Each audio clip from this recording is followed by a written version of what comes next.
وأن المساجد لله فلا تدعوا مع الله أحدا. وقال الله تبارك وتعالى في مقام آخر: في بيوت أذن الله أن ترفع ويذكر فيها اسمه يسبح له فيها بالغدو والآصال رجال لا تلهيهم تجارة ولا بيع عن ذكر الله وإقام الصلاة وإيتاء الزكاة يخافون يوما تتقلب فيه القلوب والأبصار. وقال النبي صلى الله عليه وسلم: قل آمنت بالله ثم استقم. وقال الله تعالى: إن الذين قالوا ربنا الله ثم استقاموا تتنزل عليهم الملائكة ألا تخافوا ولا تحزنوا وأبشروا بالجنة التي كنتم توعدون. صدق الله العظيم. وقال النبي صلى الله عليه وسلم: بشر المشائين في الظلم بالنور التام يوم القيامة، او كما قال النبی صلی اللہ علیہ وسلم.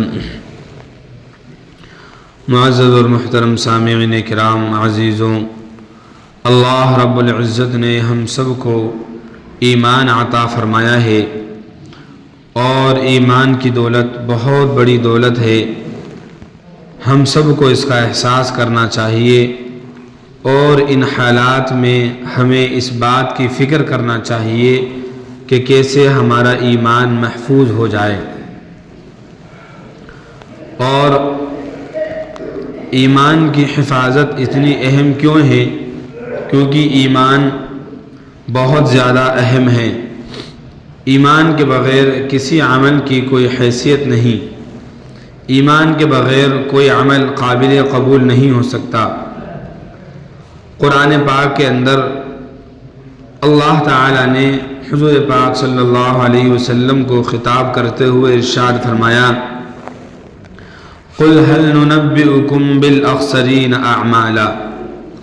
اے پیغمبر آپ فرمائیے کہ کیا ہم تم کو بتلا دیں کہ کس کے اعمال نقصان پہنچانے والے ہیں اور کس کے اعمال خسارہ پانے والے ہیں.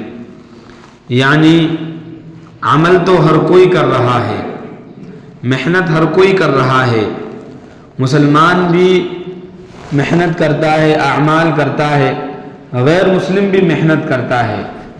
لیکن فرق یہ ہے کہ اگر ایمان ہے تو تمام اعمال قبول ہو جائیں گے، تمام نیک اعمال قبول ہو جائیں گے، اور اللہ تعالیٰ ان کے بدلے میں آخرت میں جنت عطا فرمائیں گے. اور اگر ایمان نہیں ہے تو ساری زندگی چاہے جتنے نیک اعمال کیے جائیں، ساری زندگی نیک اعمال میں گزار دی جائے، لیکن ایمان کے نہ ہونے کی وجہ سے ان اعمال کا کوئی وزن قیامت کے دن نہیں ملے گا، کوئی بدلہ ان کو عطا نہیں کیا جائے گا. اسی کو اس آیت میں ارشاد فرمایا گیا. اللہ فرما رہے ہیں کیا ہم تمہیں بتلائیں کہ کس کے اعمال خسارے والے ہیں؟ قل هل ننبئکم بالاخسرین اعمالا. جن کے اعمال بالکل خسارے میں ہیں وہ کون لوگ ہیں؟ الذین ضل سعیہم فی الحیاۃ الدنیا. جن کے اعمال دنیاوی زندگی کے اندر خراب ہو گئے. وہم یحسبون انہم یحسنون صنعا. اور وہ یہ سمجھ رہے ہیں کہ ہم نے بہت اچھے اعمال کیے ہیں. لیکن اللہ فرماتے ہیں: اولئک الذین کفروا بآیات ربہم ولقاء الآخرہ فحبطت اعمالہم. لیکن یہ وہ لوگ ہیں جنہوں نے اللہ کی نشانیوں کا اور قرآن پاک کی آیتوں کا انکار کیا، اللہ سے ملاقات یعنی آخرت کے دن کا انکار کیا. فحبطت اعمالہم، تو ان کی تمام کے تمام اعمال بیکار ہو گئے، بیکار ہو گئے. ان کا کوئی رتی برابر ثواب یا بدلہ نہیں دیا جائے گا. بلکہ یہ فرمایا: فلا نقیم لهم یوم القیامت وزنا. بلکہ قیامت کے دن ہم ان کے لیے کوئی ترازو ہی قائم نہیں کریں گے.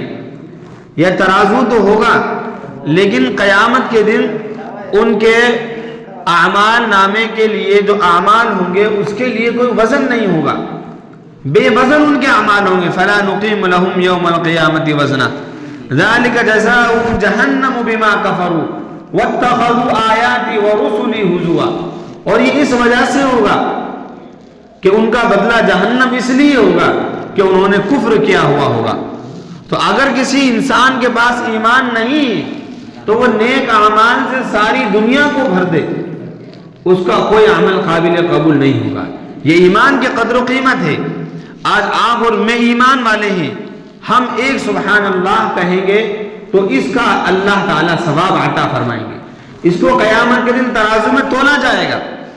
2 رکعت نماز نفل پڑھ لے اس کا ثواب دیا جائے گا.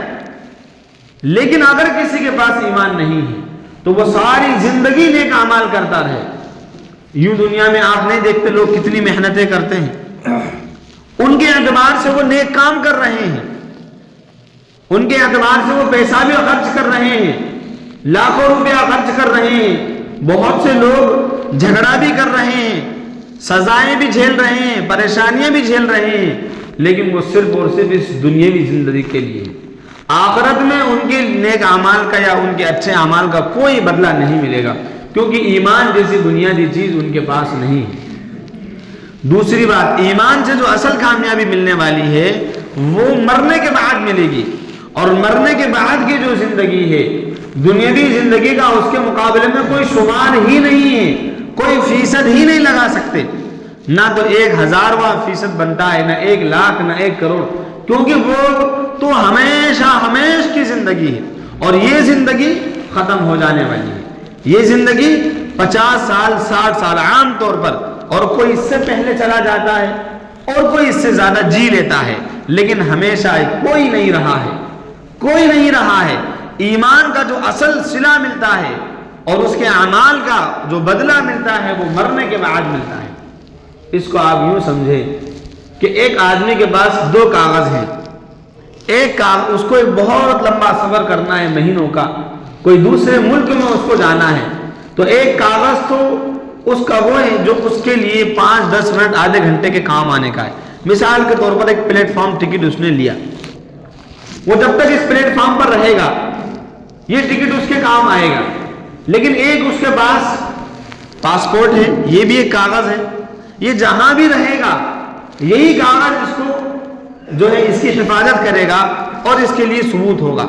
اب عقل مند انسان وہ 5 منٹ 10 منٹ کا جو پلیٹ فارم ٹکٹ ہے اس کی حفاظت کرے گا، یا جو اس کے پورے سفر میں کام آنے والا پاسپورٹ ہے اس کی حفاظت کرے گا؟ ظاہر سی بات ہے یہ تو یہی ختم ہو جانے والا ہے. یہ جو کاغذ ہے، پلیٹ فارم ٹکٹ ہے، اس کی کوئی ویلیو نہیں ہے.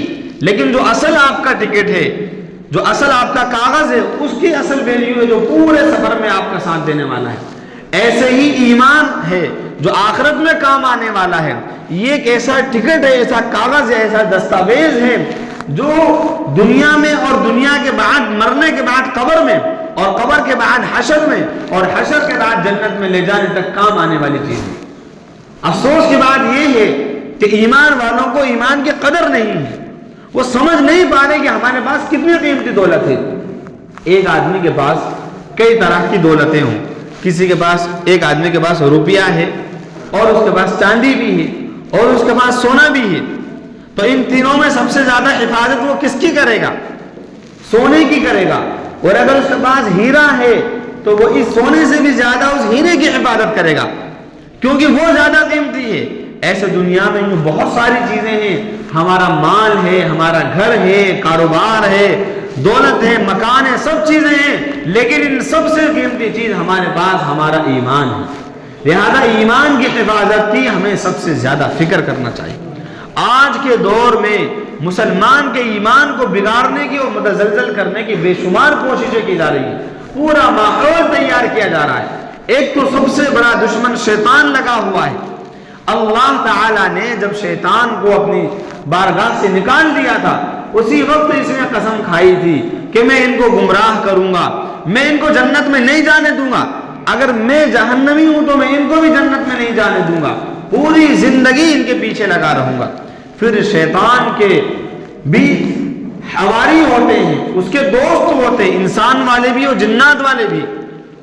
وَكَذَلِكَ جَعَلْنَا لِكُلِّ نَبِيٍّ عَدُوًّا شَيَاطِينَ مِنَ الْإِنسِ وَالْجِنِّ يُوحِي بَعْضُهُمْ إِلَىٰ بَعْضٍ زُخْرُفَ الْقَوْلِ غُرُورًا.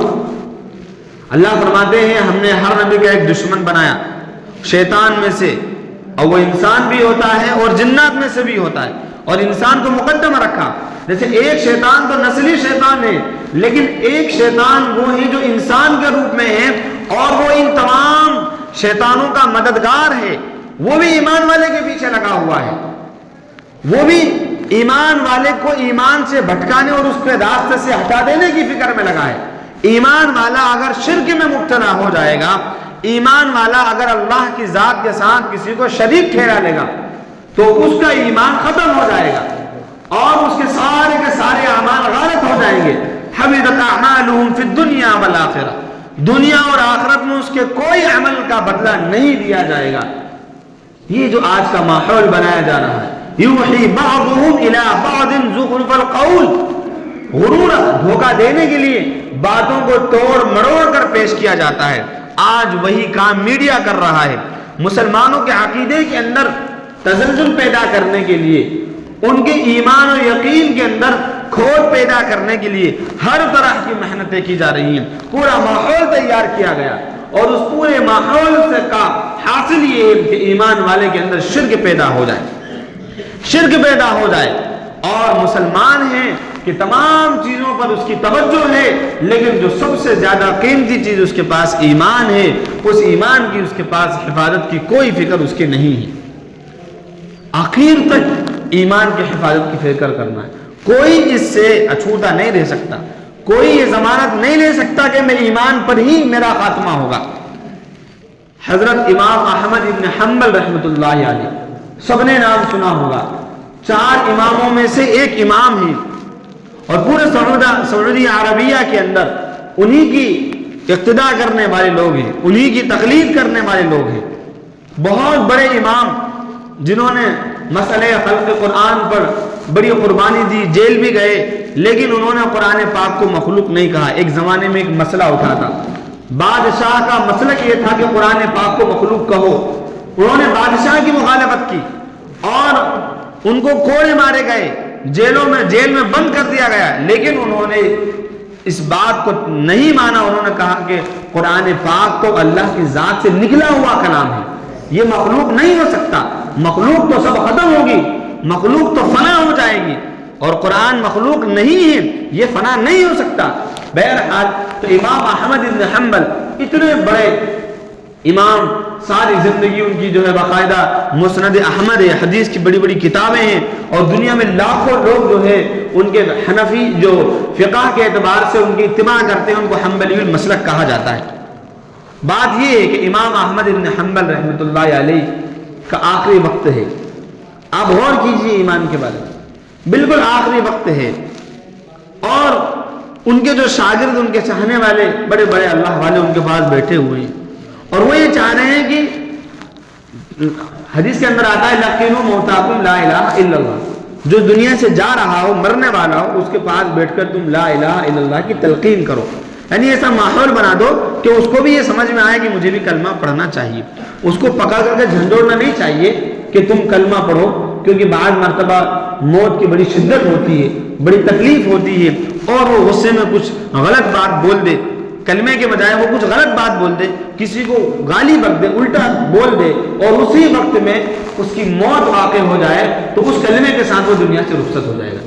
اس لیے مرنے والے یعنی جس کی روح نکل رہی ہو، اس کے پاس بیٹھ کر دھیرے دھیرے کلمہ پڑھنا چاہیے، تاکہ وہ سن کر اس کے بھی دماغ میں آ جائے اور وہ بھی کلمہ پڑھ لے، اور کلمے کے ساتھ وہ دنیا سے رخصت ہو جائے. تو اس حدیث کی روشنی میں امام احمد بن حنبل کے پاس بیٹھ کر ان کے شاگرد کلمے کی تلقین کر رہے ہیں، کلمے کی تلقین کر رہے ہیں، لا الہ الا اللہ محمد رسول اللہ. تو وہ کہتے ہیں لا، عربی میں اس کے معنی آتے ہیں نہیں. تو سب پریشان کہ ہم ان کو کلمے کی تلقین کر رہے ہیں، اور یہ کہہ رہے ہیں لا نہیں. بس کچھ مرتبہ بولا اور بے ہوش ہو گئے. اس کے بعد پھر افاقہ ہوا، نیند سے بیدار ہوئے. پھر شاگردوں سے کہا کہ میں نے لا کہا تو تم نے یہ سمجھ لیا کہ میں نے لا الہ الا اللہ کا انکار کیا؟ کہا نہیں نہیں، یہ میرا آخری وقت ہے، اور ادھر تم مجھے کلمے کی تلقین کر رہے تھے، اور دوسری طرف شیطان تھا، اور شیطان مجھ سے کہہ رہا تھا کہ احمد اب تو تمہارے جانے کا وقت آ گیا، اور تم نے پوری زندگی جو ہے بڑی ایمانداری سے اور نیک اعمال سے گزاری، تو تم مجھ سے بچ گئے۔ امام احمد بن حنبل کہنے لا، نہیں، میں نہیں بچا، جب تک نہیں مروں گا میں تیرے فتنے سے محفوظ نہیں رہ سکتا۔ تو موت تک ہمیں ایمان کی حفاظت کرنا ہے، موت تک ایمان کی حفاظت کرنا ہے، ہماری بھی اور ہماری نسلوں کی بھی۔ حالات چاہے کتنے ہی بگڑ جائیں، کتنے ہی خراب ہو جائیں، یہاں تک کہ ہمیں اتنا گلے گلے تک پریشانیوں میں ڈال دیا جائے، اس کے باوجود بھی ایمان سے کوئی سمجھوتا نہیں ہوگا، کوئی سمجھوتا نہیں ہوگا۔ آج حالات یہ ہیں کہ گھروں کو توڑ دیا جائے گا، ناجائز مقدمات میں نام لکھ دیے جائیں گے، کوئی آدمی کہیں ہے، اس کا معاملے سے کوئی لینا دینا نہیں ہے، اور اس کو وہاں پر ملزم بنا دیا گیا، سزائیں بھگت رہا ہے۔ میرے بھائی یہ سب اس لیے کہ ہم ایمان والے ہیں، کسی غیر ایمان والے کے ساتھ یہ حالات پیش نہیں آ رہے۔ ایک جرم ایک آدمی کر رہا ہے اور وہی جرم مسلمان کر رہا ہے، تو وہ بہت بڑا جرم ہو جاتا ہے، بہت بڑا جرم ہو جاتا ہے۔ مثال کے طور پر آپ نے ابھی کچھ دن پہلے دیکھا ہوگا کہ ایک ٹرک کے سامنے ایک شخص نے ٹرک کو روک کر کے سائیڈ میں لگا کر مصلی پر نماز پڑھی، نماز پڑھ کے وہ چلنے لگا، اس کی ویڈیو بنا لی گئی اور اس پر کیس لگا دیا گیا اور اس کو گرفتار کر لیا گیا۔ کس وجہ سے؟ کہ یہ عام جگہوں پر نماز پڑھ رہا ہے۔ اب آپ ایمانداری سے اور انصاف سے بتلائیے کہ عام جگہوں پر دھارمک پوسٹر نہیں لگ رہے؟ کیا عام جگہوں پر یہ سب نہیں ہو رہا ہے؟ جب ایک مذہبی چیز ہے اور اس کو سرکاری طور پر کیا جا رہا ہے، یہ ناانصافی نہیں؟ اور اگر ایک مسلمان کسی عام جگہ پر 2 منٹ کے لیے 1 منٹ کے لیے نماز پڑھ لے تو اس پر اتنے سارے چارجز لگا دیے جاتے ہیں۔ خیر، میں یہ عرض کر رہا ہوں آپ سے کہ حالات یہ ہیں، تو یہ سب اس لیے کہ تم ایمان والے ہو، تمہارا مسئلہ ہی ہے کہ تم ایمان والے ہو، تو ہمیں قبول ہے کہ ہم ایمان والے ہیں۔ ہمیں آزمانا چاہتے ہو، پریشانیوں میں ڈالنا چاہتے ہو، کیا کرنا چاہتے ہو کر لو۔ آپ کو یہ لگتا ہے یہ گھر مکان توڑ دیا جائے گا، توڑ دو، ہم بنا گھر کے رہ لیں گے، بنا چھت کے رہ لیں گے۔ فلسطین میں ہمارے سینکڑوں ہزاروں لاکھوں بھائی بغیر گھر کے رہ رہے ہیں۔ صحابہ کرام کے بڑے بڑے پکے مکانات نہیں تھے لیکن ایمان ان کے پاس تھا۔ تو آپ کو گھر لے جانا توڑنا ہے توڑ دو، زمین جائیداد لینا ہے لے لو، لیکن ایمان کا سودا نہیں ہے۔ میرے بھائی بزرگوں، دنیا ایک دن ختم ہو جائے گی، ہم مر جائیں گے، ختم ہو جائیں گے، لیکن ہمارا ایمان ختم نہیں ہوگا۔ یہ آخرت میں ہمیں نجات دلائے گا۔ اس لیے ہمیں ایمان کی حفاظت کی فکر کرنا ہے اور ہماری نسلوں کی ایمان کی حفاظت کی فکر کرنا ہے۔ آج ایک انسان کو یہ فکر ہوتی ہے کہ میں مر جاؤں گا تو میرے بعد میری اولاد کا کیا ہوگا، اس لیے وہ ان کے لیے گھر بھی بنا دیتا ہے، پلاٹ بھی خرید لیتا ہے، کسی کام دھندے کا انتظام کر جاتا ہے، اور کرنا چاہیے۔ ہر آدمی یہ چاہتا ہے کہ میرے بعد میری اولاد جو ہے در در کی ٹھوکریں نہ کھاتی پھرے، بھکاری نہ بنے۔ بہت اچھی بات ہے، ان کے لیے ہمیں ہر طرح کی فکر کرنا چاہیے۔ اللہ ان کو ہر ایک سے بے نیاز رکھے، وہ کسی کے سامنے ہاتھ نہ پھیلائیں، لیکن اس کے مرنے کے بعد اس کا کیا ہوگا اس کی بھی فکر ہمیں کرنا چاہیے۔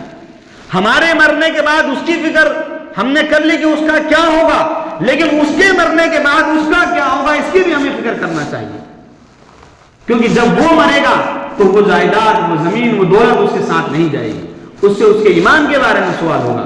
عزیزوں بزرگوں دوستوں، اسی لیے ہمیں اپنے ایمان کی حفاظت کرنا ہے۔ یہ مسجدیں ہیں، ایمان کی حفاظت کی ضامن ہیں، یہاں پہ ایمان کو بنایا جاتا ہے، ایمان کو سمانا جاتا ہے۔ ہمیں ان مسجدوں کی حفاظت کرنا چاہیے، ان مسجدوں کو آباد کرنا چاہیے، ان مسجدوں کی تعمیر اور ترقی میں حصہ لینا چاہیے۔ کتنی مسجدیں تقریباً 70% مساجد ایسی ہیں جو غیر آباد ہیں، 20% مسجدیں ایسی ہیں جو مقفل ہیں، جن میں تالا ڈال دیا گیا ہے، اور جو مسجد آباد ہیں ان کی بھی کیا حیثیت ہے ہمارے سامنے۔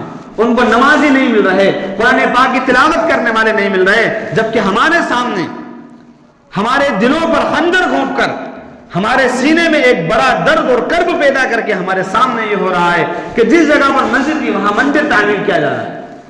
آپ دیکھیے اس بات کو، اور اس بات کو نظر انداز نہیں کیا جا سکتا اور کبھی بھی نہیں کیا جا سکتا۔ سپریم کورٹ کا فیصلہ یہ تھا اور انہوں نے اس بات کو معنی اقرار کیا کہ بھائی بابری مسجد کو جب بنایا گیا تو وہاں کوئی مندر نہیں تھا، فیصلے میں رائٹ یہ چیز ہے۔ اس کے بعد اس مسجد کو توڑا گیا، یہ غیر قانونی تھا۔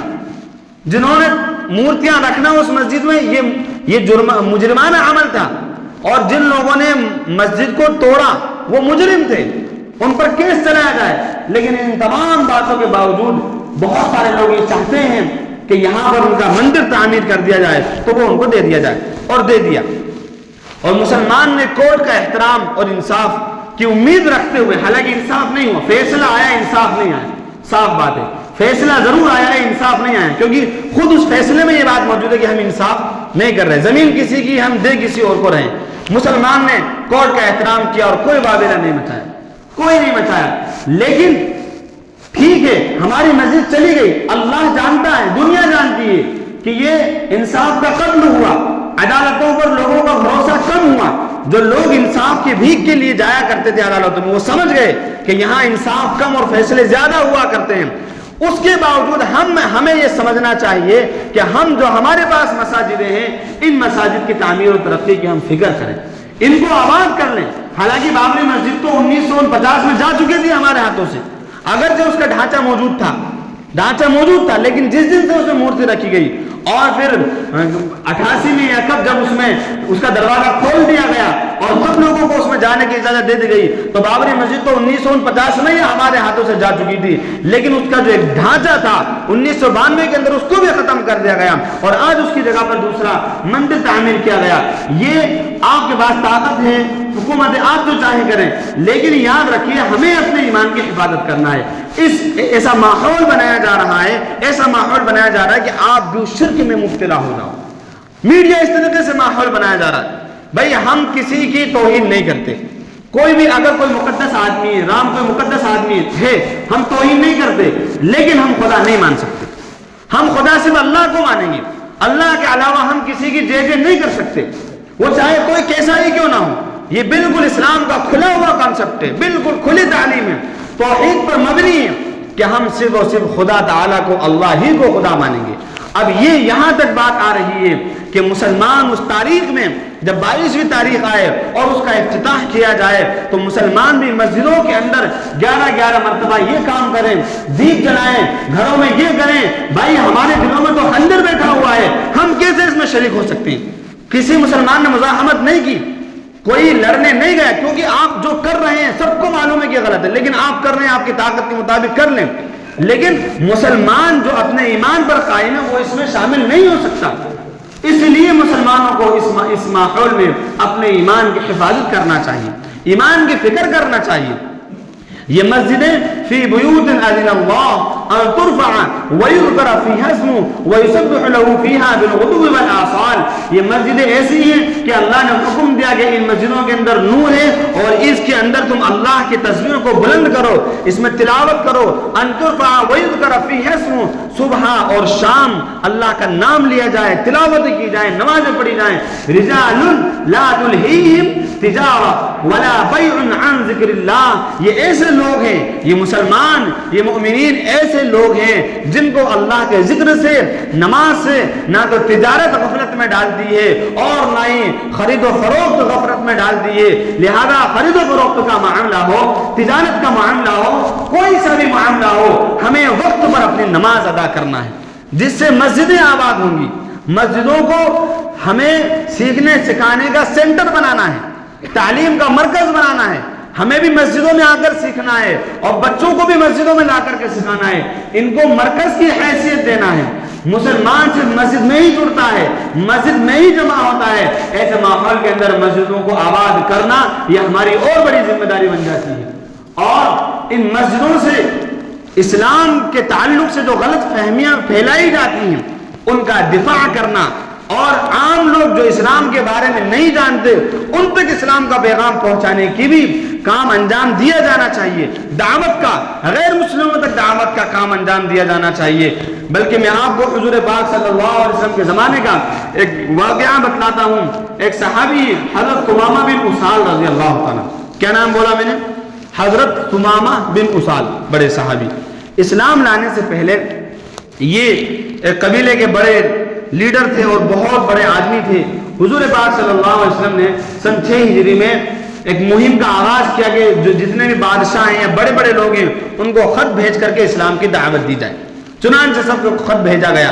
یہ سمامہ کے پاس بھی خط آیا. انہوں نے حضور کا خط پھاڑ دیا اور بڑی حقارت سے اس کو دیکھا اور حضور کو تکلیف پہنچانے یہاں تک کہ نعوذ باللہ حضور پاک صلی اللہ علیہ وسلم کو قتل کرنے کا ارادہ بنا لیا. لیکن ایک مرتبہ سن 6 ہجری میں حضور پاک صلی اللہ علیہ وسلم نے نجد کی جانب اپنا صحابہ کا ایک قافلہ بھیجا اور وہاں ان کو یہ سمامہ کہیں ٹہلتے ہوئے مل گئے اور انہوں نے سمجھا کہ یہ کوئی جاسوسی کا کام انجام دے رہے ہیں اور ان کو پکڑ کر گرفتار کر کے لے آئے. صحابہ نے نہیں پہچانا کہ یہ سمامہ ہے اور وہ حضور کے پاس جب ان کو لائے تو حضور پاک صلی اللہ علیہ وسلم نے فوراً پہچان لیا. پہچاننے کے بعد کہا کہ ان کو مسجد نبوی کے اندر ایک ستون تھا, کہا ان سے باندھ دیا جائے, اخلاق کے ساتھ پیش آؤ, نرمی کے ساتھ پیش آؤ, وقت پر ان کو کھانا دو. وہ بنے رہے. پھر حضور پاک صلی اللہ علیہ وسلم نے ان سے جا کر پوچھا سمامہ کیا رائے ہے, کیا رائے ہے بتلاؤ.